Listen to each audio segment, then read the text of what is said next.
আসসালামু আলাইকুম বন্ধুরা, কেমন আছেন আপনারা? বরকত অ্যাগ্রো অ্যান্ড ফিশারিজের পক্ষ থেকে আপনাদের স্বাগতম। আজ আমরা কিছু লাউ গাছ লাগাবো, এই জন্য কিছু লাউ গাছ নিতে আসছি। ঠিক আছে, আজকে কিছু লাউ গাছ নেব, পাড়ে সবজি চাষ করব বলছিলাম আপনাদের। এই জন্য আজকে কিছু লাউ গাছ, কিছু সিম গাছ, কিছু পেঁপে গাছ মিক্স করে নিব আজকে। এই জন্য আমরা লাউয়ের চারা দেখতেছিলাম, আমাদের বেহার বাজার থেকে এটা নিয়েছি। এটা কী লাউ হবে সেই বিষয়ে আব্বু কথা বলতেছে এই লাউয়ের চারার মালিকের সাথে। উনি বলতেছে যে আমি শিওর দিতে পারবো না এটা লম্বা হবে নাকি গোল হবে, ওইটা নিয়ে আব্বার সাথে কথা কাটাকাটি হচ্ছিল।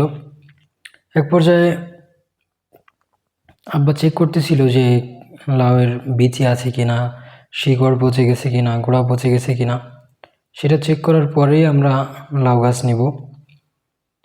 আমরা টোটাল আজকে 20 শপ লাউয়ের চারা, 8 শপ সিমের চারা और 6 শপ পেঁপের চারা, মোট 32 থেকে 35 শপের মতো নিয়েছি।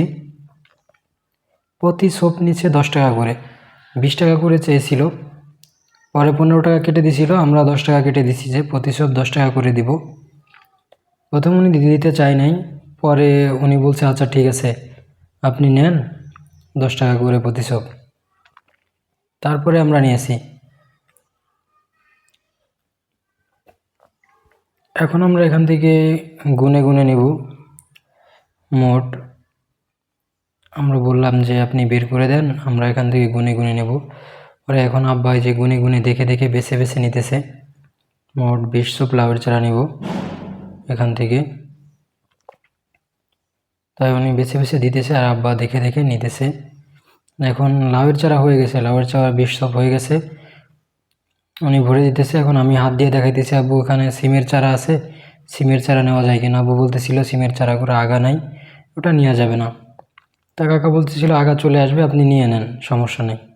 এরপরে আমরা ওখান থেকে 8 শপের মতো ছিল, 8 শপ সিমের চারাও নিয়ে নিছি, আর 5 থেকে 6 শপ পেঁপের চারা ছিল, সেটাও আমরা নিয়ে নিছি। আব্বু দেখতেছে পেঁপের চারাগুলো কেমন, প্রথম পেঁপের চারা দেখতেছে, এখন সিমের চারা নিতেছে। তো এইগুলো আমরা রোপণ করব, এগুলো আপনাদের সামনে ভিডিও দেব। ওকে বন্ধুরা, ভালো থাকবেন, আসসালামু আলাইকুম।